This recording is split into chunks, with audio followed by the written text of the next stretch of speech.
Hey, all. Thanks for listening to the podcast. And sorry I've been away for a while. Lots going on. You can follow all that happening of Doug Padgett's life on Facebook or at dougpadgett.com. And there you're also going to find about my new book, Outdoing Jesus, 7 Ways to Live the Promise of Greater Than. Would love for you to pick that up.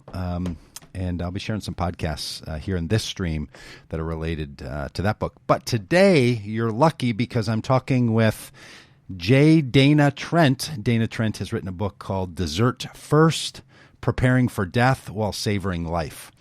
Dana is, she's a professor. She's a death expert. She's a grief expert. It's a really great book. And I think if you're into your life, if you think about death, if you're a human being, this is a book you're going to want to pick up. Dessert First by J Dana Trent. She goes by Dana Trent, but you can find her on Facebook on her author page, J Dana Trent. And here's my conversation with her about Dessert First, Preparing for Death While Savoring Life. All right, friends. Hey, everybody. This is an exciting day for me. I get to talk to Dana Trent about her new book, Dessert First. And I got to tell you, Dana, I'm excited about this, but the title and the subtitle really feel like they're saying two different things. Dessert first, totally. Right? You feel like, yes, please. I would like dessert first. And then the subtitle is Preparing for Death While Savoring Life. Mm-hmm. So first off, congratulations on the book. Thank you. You are a frequent author, though, huh? This isn't new material, a new rodeo for you. I am. This is number 4 in 6 years, and so it's been quite a journey. I'm ready for a little break, but this is I think my favorite child to date, if I may. This is really my heart and soul is in Dessert First. Great. Well, congratulations then on that. Do you have children yourself? I don't, but I am a community college professor. And so I tell folks that I have 180 adolescent children whom I love and nurture and take care of and teach. Yes. Okay. So I do, in a way, I feel like I'm a parent. Yes. Yeah. Well, I was only asking because parents know that we really do play favorites. So when you say that this is your new favorite child, every parent sort of gets that secretly. You know, you can't say it. You can't say it out loud. Right. In these kinds of settings. All right. So the book is it's called Dessert First, and that's a play, I guess, on the famous phrase "Life is short, eat dessert first." That's where it comes from. How did you become somebody that's so interested in death and life? I mean, I know in your biography you are a death chaplain. It says on the back in quotes. You seem like a very pleasant person. How does someone like you end up becoming a death chaplain? Right. I try not to be Miss Morbidity, right? Yeah. But I became a death chaplain. I became a student of death, not meaning to, quite frankly. At the age of 25, I graduated from Duke Divinity School and needed something to do after Div School. And so I applied for a year-long residency position at UNC hospitals. So clinical pastoral education, hospital residency. And I remember distinctly, we were sitting around the table. All the chaplains were there, or the student chaplains, I should say. We were nervous. It was our first weekend. And everybody was picking what they wanted to do. And one of the options was medicine. And I thought, Isn't it all medicine? Like, isn't it all medical service? And I said, I'll do that one because I thought it sounds easy, right? But little did I know this particular service included a intensive care unit that had the highest death rate in the hospital. And it was really where all the palliative care, all the end-of-life care, all the transitions happened. Not because they weren't good at their jobs, but because they were. And it was the last stop. And if NICU couldn't help you, then they were going to give you a peaceful transition for sure. So that's how I earned the name. I was with about 200 patients as they transitioned that year, so sat with them and their families. So I've seen a lot of death, a lot of one-on-one at the age of 25 without meaning to. Pretty incredible. Yeah, that is an incredible. And then in the book, you write about your own story, the loss of your mother. You're thinking about your own I guess mortality. The work you do as a professor, a college professor, where you're talking to people who seem indestructible in the work that they do. How does it feel to be a death expert? Well, first of all, I should say, do you consider yourself a death expert? And is that why you could write a book about it? And how does that feel to be one? Oh, that's such a great question. I didn't until I really didn't until I held this book in my hands. And And when people say to me, I don't know anyone else who's seen 200 people die, unless you work in a very specific setting as a pastor, a minister, a hospice nurse, doctor, chaplain, you don't necessarily have the honor of having that experience. And then a friend of mine has begun calling me a grief guru. And that feels very like tender, like, wow, just the acknowledgement that I've been doing this, let's see, since '06. So now we're at 13 years. Wow.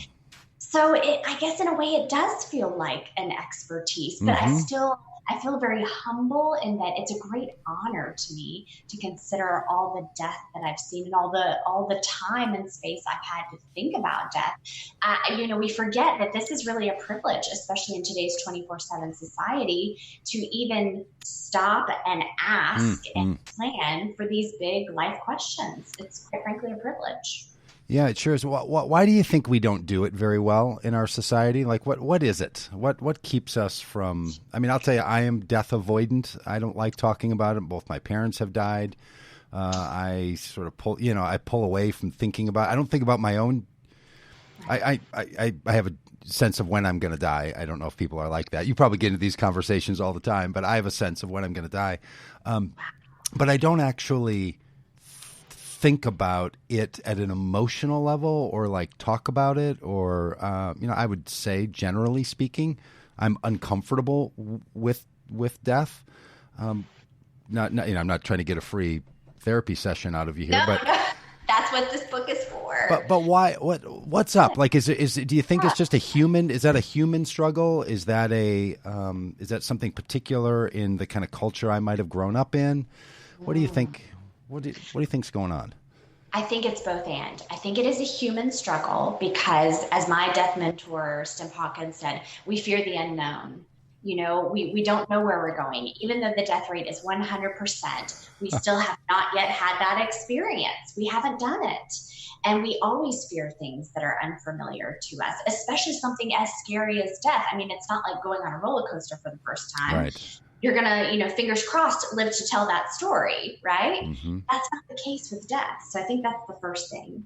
The second thing, and I really appreciate your naming your discomfort, Doug. I really, really appreciate your holding that because that's exactly what Dessert First is for. It's for people who don't feel comfortable starting the conversation and giving them tools to start it.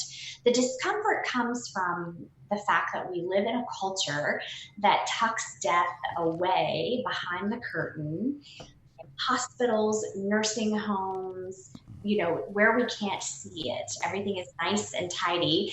Whereas, 100 years ago, 200 years ago, people died at home. Death was right there in your living room, right? Which parlor changed to living room because of this very reason. Is that true? Is that the architectural phrase or term from parlor to living room? Living room. That's right. Because you would you would place your loved ones, your deceased loved ones, in the parlor for a viewing so that people could come and mourn. And if you think about in Judaism, which is still rich in its death rituals and tradition, there is still a rich tradition of Shiva, where the deceased loved one, if they aren't in the parlor with you, at least you hold their memories and their experiences with you. Yeah. So living room is a way to kind of sweep all that under the rug. Wow. And let's talk about something more pleasant, if you will. Yes. Right? And Joan Didion, who wrote her famous memoir, The Year of Magical Thinking, talks about this shift, and the shift happened at the Great Depression. So that's when the American cultural shift of let's don't bring anybody down, let's talk about happy things, put on a happy face, and then, anything that has to do with unpleasantness, let's sweep it under the rug. And in the Great Depression, you can understand that, of course, times of really abject poverty and just diminished resources, you can understand why there was a shift. But the problem, the challenge, the opportunity is that we're no longer in that space. We have the tools to bring back death into the living room. And that's now called the positive death movement. Okay, I've heard of this positive death movement. Do you want to see yourself? Are you part of the positive death movement? Is that I would be honored to be a part of this. I mean, this book is definitely, I want it to be a part of the positive death movement. And in this movement, we do things like death cafes, Cafe Mortal. We do things like putting the fun in funeral, which is one of the chapters. Yeah, I saw it in my book. So it's this idea that why does death have to be a dreaded landmark when we can make it a meaningful destination? That's the point of it.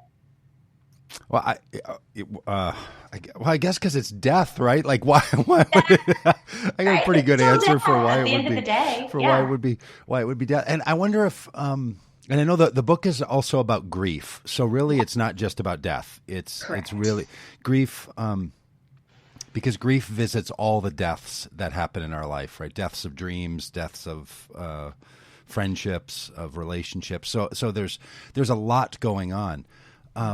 Does the positive death movement move itself into those other places as well? Like, is it kind of taking more full-heartedly all the issues around loss? Because I don't know, death is connected to so many things. Like loss feels like it's a big piece of it, or kind of I want to use the word failure in the right way. Failure in the sense that the thing you had hoped would come along didn't. So there's this, it's not just loss that something's missing. It's sort of feels like a deal was broken somehow, even though everyone knows they're going to die. I mean, it feels like that. Is the positive death movement and Dessert First, this particular, the best-selling book in that movement, is that all part of people taking all their losses and grief and struggles and failures and death together? It is. And quite frankly, and this is where we get into the conversation of church, it's because the church has not necessarily offered space for folks to talk about death and talk about grief.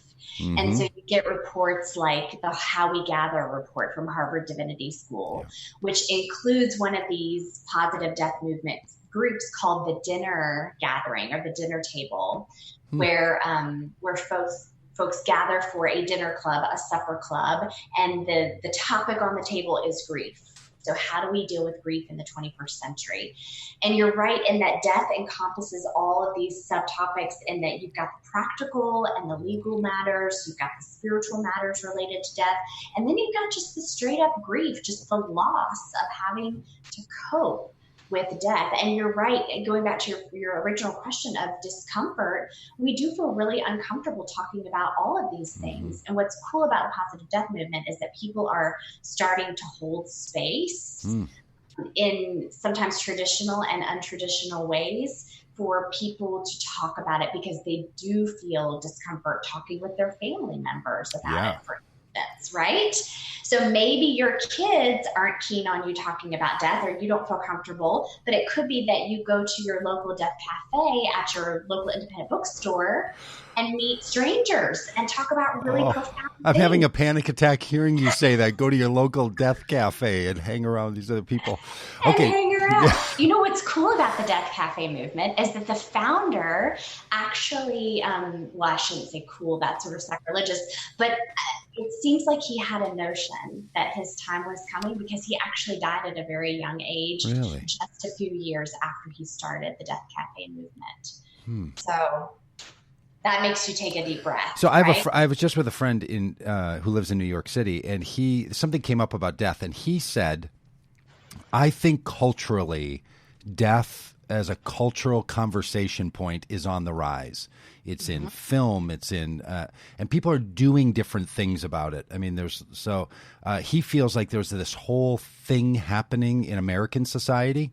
And in Mexican society, they sort of treat the Day of the Dead a little differently, and he feels like that's coming into the non-Mexican American experience, and this is happening. Do you have a sense that even the positive death movement is part of a larger acceptance or engagement with the whole issue of, especially physical human death? Absolutely, yes. I've got on my Day of the Dead earrings. Okay, yeah. Earrings, right? Absolutely. And you think about The Farewell. I don't know if you've seen the film The Farewell, which is out now in theaters. And again, it's also about death. It's about death. Is that about the Japanese family or Chinese family? Chinese American family. Okay, yeah, I saw a brief bit about that. Yeah. And the actress in it, Aquafina, is very predominant in American culture, and so I think her being in it has helped it gather momentum. But you're exactly right. But I think, and Joan Didion sort of plays on this too, and Stim Hawkins, my death mentor, that the death tsunami, if you will, that is coming of the baby boomers is really pushing this forward. We have an entire generation, the largest generation in American history, that is heading into that last beautiful third of life. And we're getting ready to hit an American death tsunami where we're dealing with issues of caregiving. So sandwich generation, caring for your parents, caring for your kids. We're dealing with issues of Medicare, Medicaid, and long-term care, nursing home care, growing health problems. I mean, it's in our face, in other words, in America. 7,400 people die each day, according to the CDC. And we're just going to see that number increase as baby boomers grow older and enter into those last phase of their lives. Can I read you a little bit of your book? Has anyone read your book to you yet?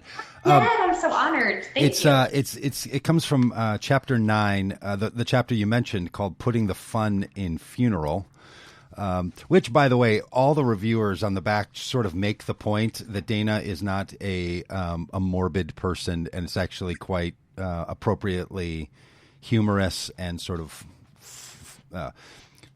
engages the full human experience.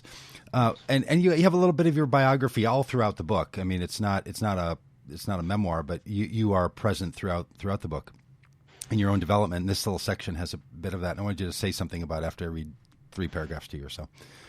You write, for over 14 years, I've been an unwitting student of death, seeing hundreds of deaths and losing 9 close loved ones, including my father, my mother, my father-in-law, and aunts and uncles and grandparents. I was sort of struck by that not only at your professional level, but you being able to name 9 close relatives to somebody who, I mean, I don't know how old you are. You look rather youthful, is sort of a big deal. And then you go on, you say, but for many years, I hadn't yet given much thought to my own death. Then one day, while driving on I-40 eastbound in the right lane at 65 miles an hour, a thought came over me. With no warning, you could die, Dana, like right now. You know that, right? My mother hadn't died yet. I wasn't actually grieving a loved one. I wasn't even consciously thinking about death. I was listening to Cheerleader, an upbeat, moderate tempo song with an earworm chorus. If you died right now on I-40, it would be okay. You know why? You've had a wonderful life, Dana. You really have. I really had, you go on to write, up till that point and still have up till this one. I didn't die on that night on the highway, obviously, but like an omen, it signaled that my world was shifting. I needed to think of these things. Then months later, my mom got sick and died. Death inched closer and closer. How much of this do you think because death is an experience that we all have sort of only via empathy, right? Yes. Until it's us. Like there physical death or sort of the end of life like that at that level. I wanted to read that section and then ask you, like, do you think it's possible to get it, or do you think there's a different project we should be about rather than sort of trying to feel like we are taking death seriously? Like I don't even know how you would take it seriously for yourself, like preparing for your own death. Do you see what I'm getting at with that question and why I wanted to ask you about that section? Yes, and it froze up just on the last little part. So, but yes, I think I got it, but switch me in directions if I don't. No, just go. So I'll go back to that story. So I'm 38. I had this experience. My mother died when I was 36. So I had this experience when I was 36. So just a few months before she died. And you're right about the empathy. So I had all of those loved ones die. I had been with my chaplain patients. So that whole experience, chaplaincy, was overwhelming because of its volume. Mm-hmm. And the death of my loved ones, including my mother, was overwhelming because of its proximity. Yeah. So we've got those two things going on. And empathy, you added that word in there, which this is my favorite word. It's the word that I start day one of my classes with, empathy. And you're right in that it's kind of like what Anne Lamott says, it's an inside job. And so we can have empathy for others in their experience of death and their grief, but wrestling, like that moment I had on I-40, no one else can do that for me, right? That's an inside job. And so that to me feels like two different projects. You're right. Did that help? Yeah. And I think, I think some of us are just more, empathy comes easier to some of us than self-reflection and self-work, and to other people, their self-work might be more available to them. What, in addition to the book, what kinds of practices or actions or activities do people do to either become more empathic in their own experience of other people's loss and grief, but even more so developing that capacity in themselves? Like how does someone, you've mentioned a couple times that you have a death mentor, and I'm like, is that what people do? They get a death mentor? Or how does someone develop capacity to be more engaged in their own death narratives? Great question. Well, my death mentor is Reverend Steph Hawkins. He's in the book. Stemp died a few years ago, actually, but he was my death mentor in that everywhere he went, he kept what he called his papers in his pocket, meaning that if he were to fall out right there, everybody would know that, no curative care, no medications, no nothing, just to let him go. And he had a DNR tattoo above his heart. And so having a death mentor, certainly. Now, is that readily available to everybody? Probably not. Stemp was kind of a one of a kind. I'm hoping this book can take the role of death mentor for people, at least just as a start, as a companion. And then in terms of empathy, how to cultivate empathy for ourselves and others. For the others part, what I found, and Kate Bowler says this so well, is that being present with people in their grief, not trying to fix it, not trying to say what they think they need to say at the time of grief or at the time of death, but merely being present with each other, like human to human, right? And then being present with ourselves, spending a little time thinking about this idea, even when it's uncomfortable. I offer folks conversation starters in the book. And one of the conversation starters I have is to blame it on me. Blame it on this crazy 38-year-old who, has planned her death. Because it's so valuable. And here's why. If we spend 5 minutes thinking about it, maybe we write a few notes or we tell our kids in a joking way over dinner, we have already, when the time comes, lifted the burden for our families, particularly our children, of what we need at the time of death, practical and spiritual, so that they then can be present with us.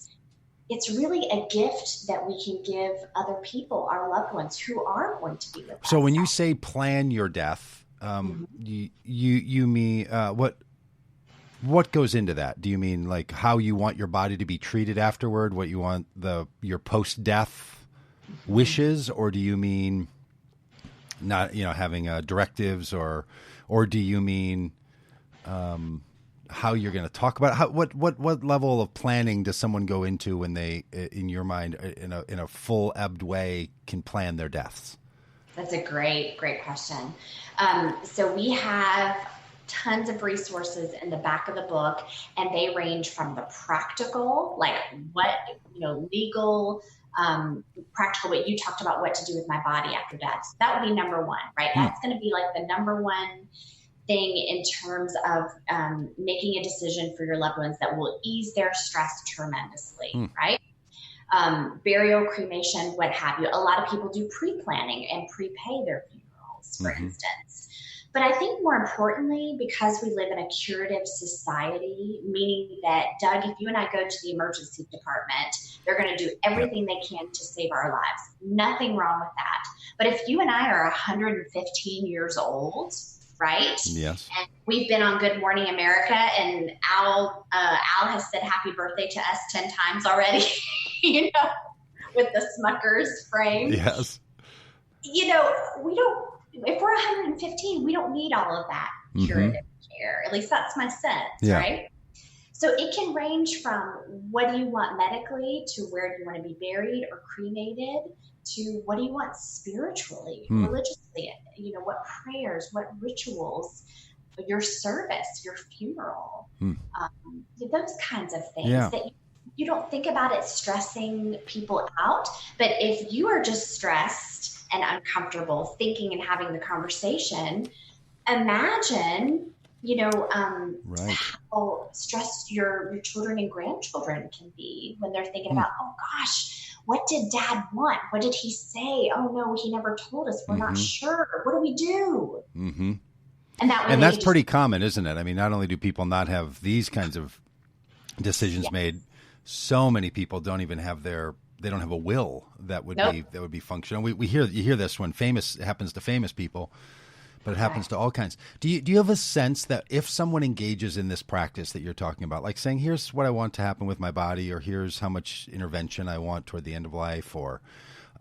here's sort of the scene I would like to have. Do you think that's actually, in addition to it being helpful for the end of life, your last breath experience for others, do you think it helps people take death more forthrightly? Like, do you think it helps people to start engage?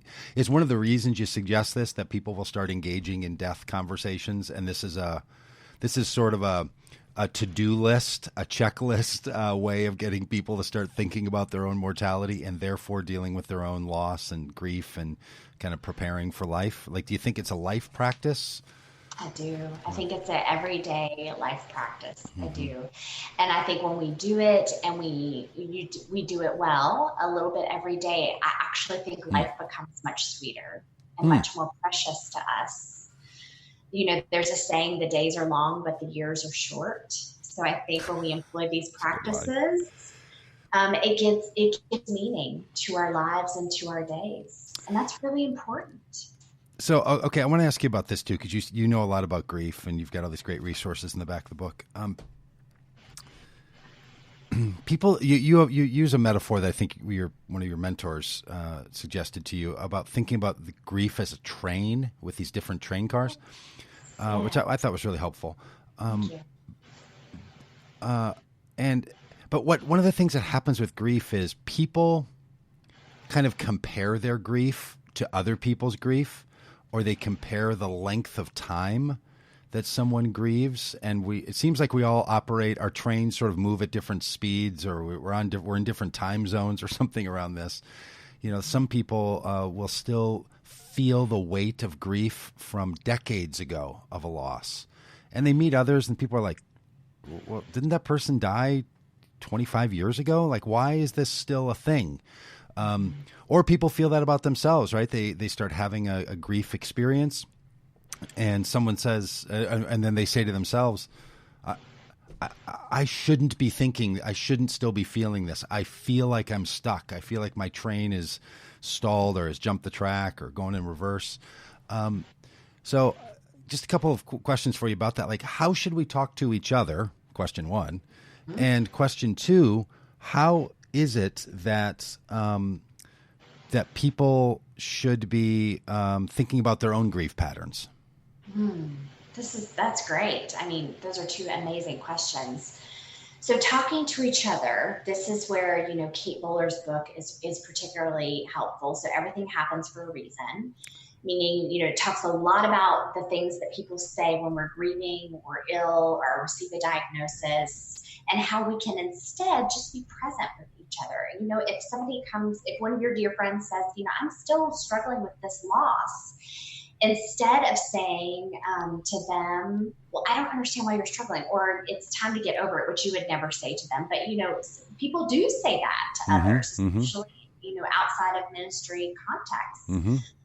Instead of saying that, you know, say, well, tell me about your loved one. Remind me of a story about them. I miss them too. You know, if you have to know them. I find that the bereaved, people think that the bereaved do not want to talk about grief.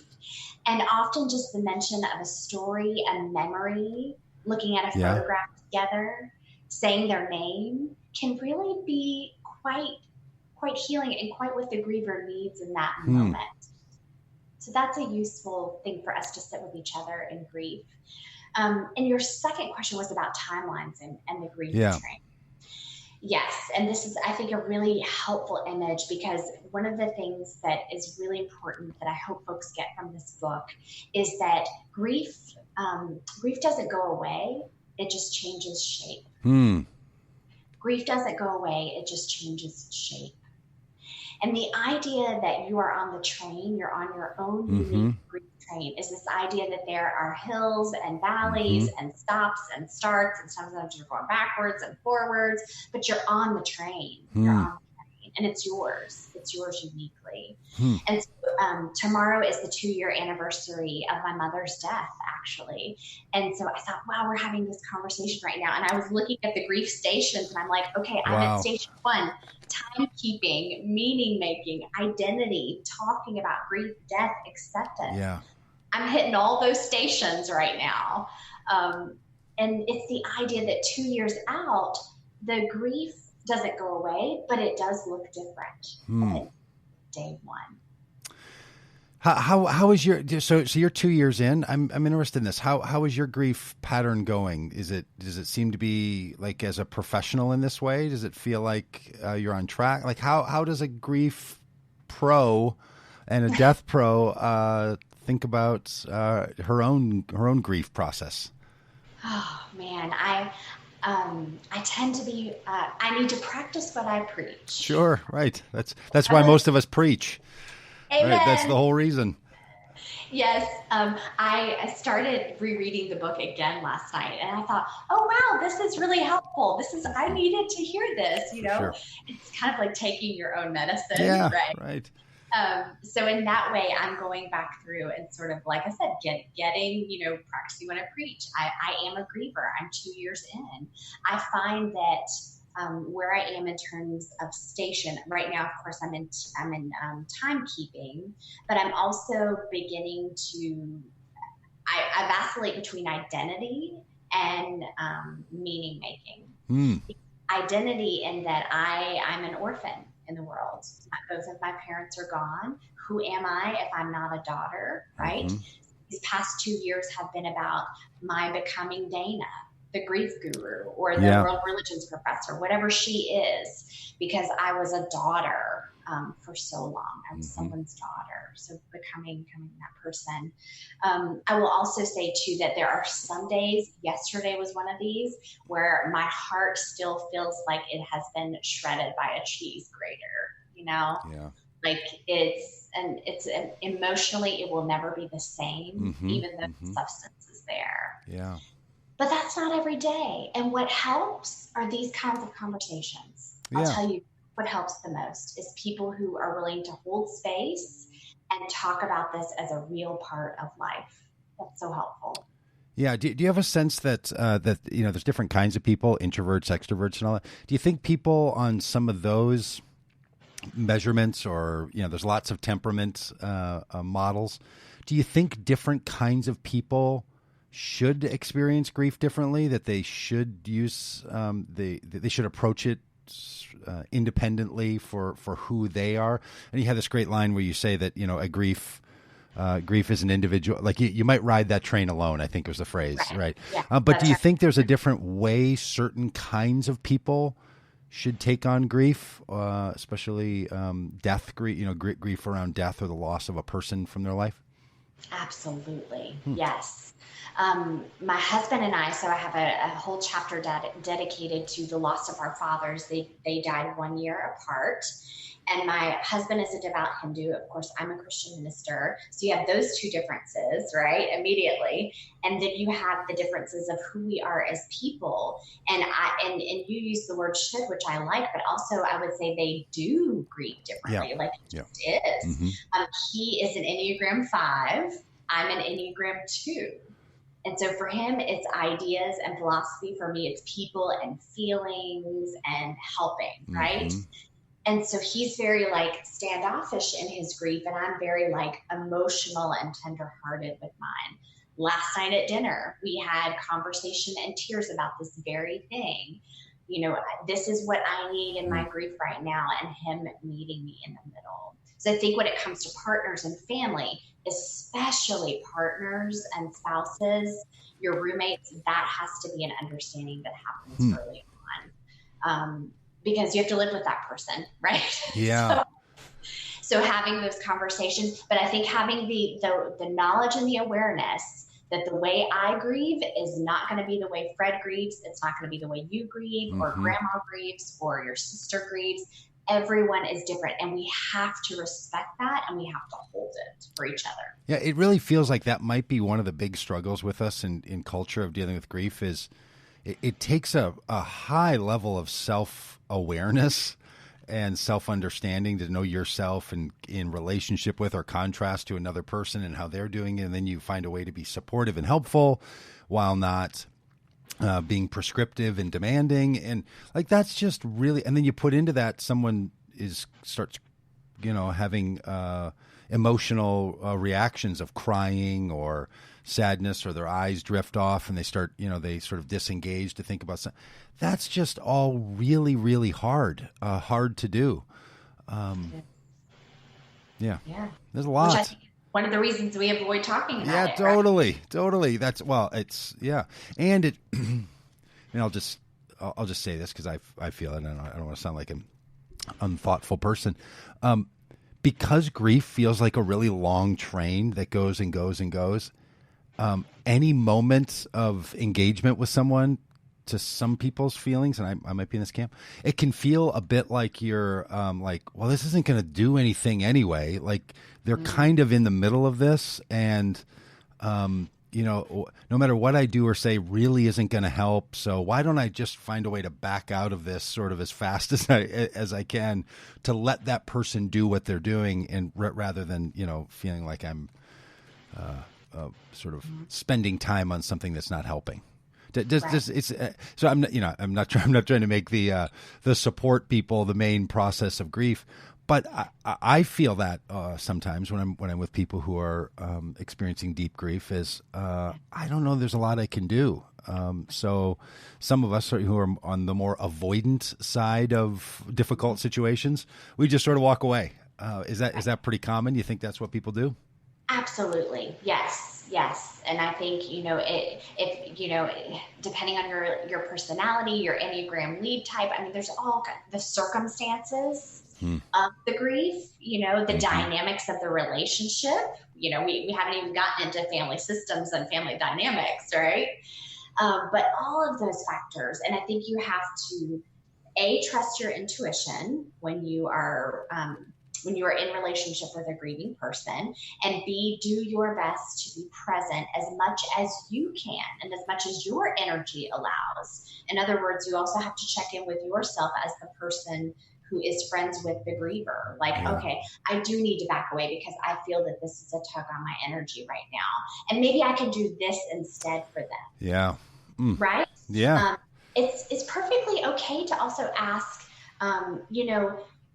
what do you need when you're talking to the griever? And may I do this for you? So maybe Fred is a doer. My husband is a doer. So he likes to fix things. So instead of maybe sitting with me and crying and just going all out emotionally, he's going to go and fix something that I've been asking him to fix for a while. Right? And he sees that as helping, and that is love for him. And I have to acknowledge that. He is help. That's something that he did for me. Yeah. And that was a love offering in the grief. Yeah. He was making this happen. So it's okay to back away when you feel your energy being stretched. And it's also okay to think about other things you might do for others. Making a meal, right? Helping with something, sending a note, all kinds of things. All right. So I have one more question now, back to the death thing. Okay.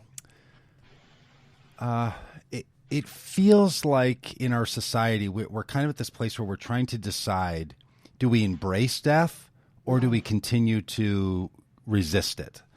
So whether that's like we want to solve global health problems, or we want to do interventions like we were talking about earlier, medical interventions, or we want to keep people from dying prematurely by, the policies of racism that are undergirded by white supremacy, this kind of stuff, right?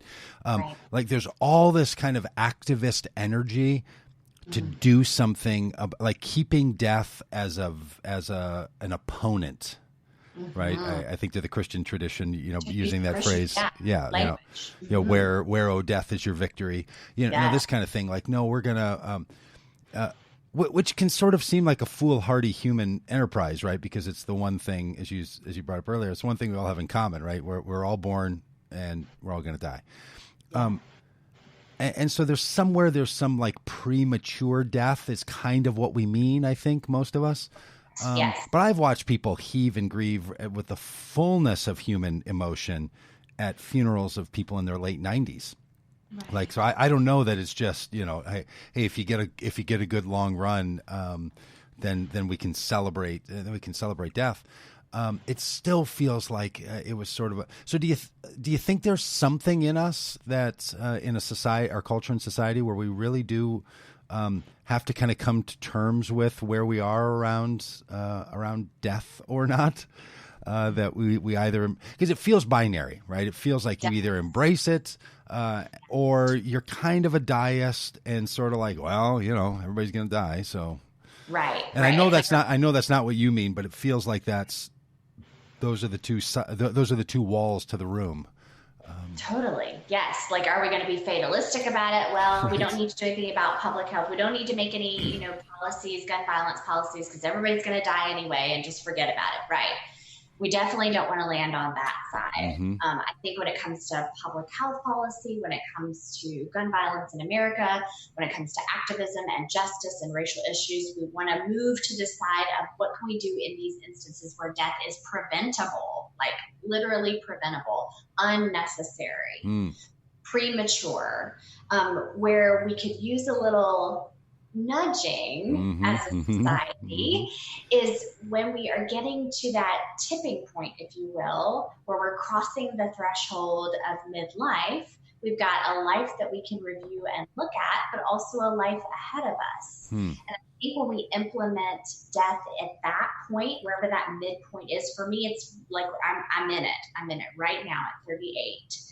Then I'm starting to incorporate death into the conversation so that I can make the next portion of my life, whether it's another 30 years, 2 years, 2 months, 2 days, I can make it meaningful and I can savor it, because it is a gift, and I can do all I can to do good work and to teach well and to love abundantly. And that's really what I'm looking for us as a culture to recognize, opposed to us trying to figure out immortality and head transplants, Yeah, right.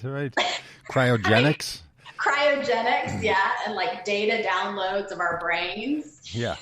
Like, no, let's talk about meaning. Let's talk about something that's accessible to us right now, right here at the dinner table. So I think that's the difference.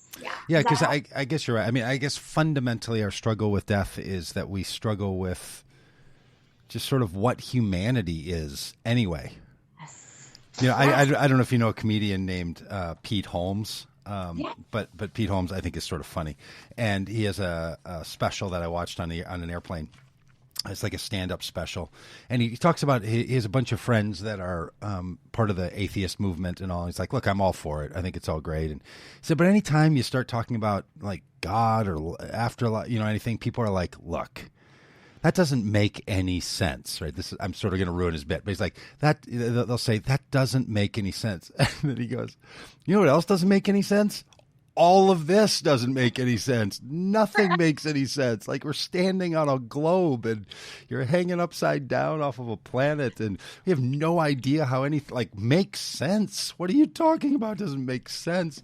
Like, the only thing that we're willing to say must be total nonsense is a story about something matching this life later that also doesn't make sense. Correct. And that's part of what what death sort of does, right? It kind of makes you say, all of this doesn't make any sense, right? Right. It kind of calls the bluff on the whole life thing. I have another friend named Peter Rollins, and he says that death doesn't bookend life. Death inhabits life. Like it's always in everything. It's not the thing you experience at the end. It's the thing you're experiencing all the time. Wow. It's a really interesting kind of, he's a philosopher, Irish philosopher. But I kind of like it, right? This idea, and maybe that's why we all struggle so much with death and so on, is not just because we're not, because that's the last bit I wanted to ask you about. How much of this do you think has to do with people's perceptions of life after the last breath? Yes. Or what that's all about? But really, I mean, I've concluded, well, it's the one thing nobody knows, right? Like it's the one deal that it's just pure speculation. And the only people, probably to not trust are people who say, I was already there and came back. Like it strikes me that those would be an unreliable voice on that topic. But do you think that's sort of what's up, that sometimes the afterlife or the post-life narratives, because I know lots of societies don't have a post-life narrative, and I'm fine with that, but I don't think they do grieving any better. I don't think it's like, well, that solved everything, for societies. Or do you think that's true? Do you think people who've grown in cultures that don't have an afterlife narrative have figured out death and life with more robust integration than some of the rest of us? Wow, that's a great question. Man, I'm also still struck by your Peter Rollins quote. Like they gave me chills, death as everyday habit. I definitely think our beliefs in the afterlife or lack thereof inform our perception of death. In Christianity, we sort of err on the side of, heaven as luxurious summer camp, where there's going to be an agenda and like free food and buffets and fun times and a cruise director, Jesus, telling us what to do. So yes, cruise director, Jesus. So we're guilty of that, at least in my. Because that guy was a pile of fun, I'll tell you. That Jesus character. I just wrote a book about him, but he really comes across as kicks and giggles. Yes. So I think that's definitely. People who, what I have found is that people who are suffering in this life, who are dealing with some major stuff, that vision of the afterlife, it brings them much comfort. So to think about death as a threshold into that is really a source of comfort for them. And I don't think we should rob them of that. As a chaplain, my job was to meet people wherever they are, Southern Baptist to atheist. So whatever their feelings were about where they were headed, I was just sit right there with them and be present. Yeah. And so I do think you're right in that many of the indigenous traditions of Africa in particular do not have a notion of what the afterlife looks like. What's cool, though, is that they place an emphasis on living here and now. So it's kind of going back to what Peter said, in that death in and of itself is an impetus to work right now, to live right now, right? Because it's there, it's coming. We're all terminal. It's a 100% death rate. So the idea is, what are you going to do with today? How are you going to make it count? No matter what your vision of the afterlife is. And I think if your vision of the afterlife is nothingness, then in some ways it actually makes you think about making this life count even more. And so that's kind of cool to ponder as well. Yeah. Well, the book is Dessert First. Hey, so can I ask you about book making process? That's one of the things I love to do, talking with authors, because we all do it differently if you do that. Was this your title? Did you pick the title, or was this a collective? I did not. So my editor picked this title, and she did such a great job. And she actually picked it from my mother. So my mother's ritual was dessert first. My mother didn't eat according to anyone's food pyramid. And so she had dessert first at every meal. And so my editor was like, wow, that would be kind of a cool title. And it's a good invitation, right? Because it's not too scary. Yeah. Like you said, it's like a cognitive dissonance between the title and the subtitle. Right. Okay, Yeah. so if that wasn't what when you were writing this and you had files in your computer, what was that folder called? What how did you think about this book when you were first writing it? What did you call it? Yes, born dying was the question. Was Born the Dying. born dying, born dying. But that's a little depressing, I realized.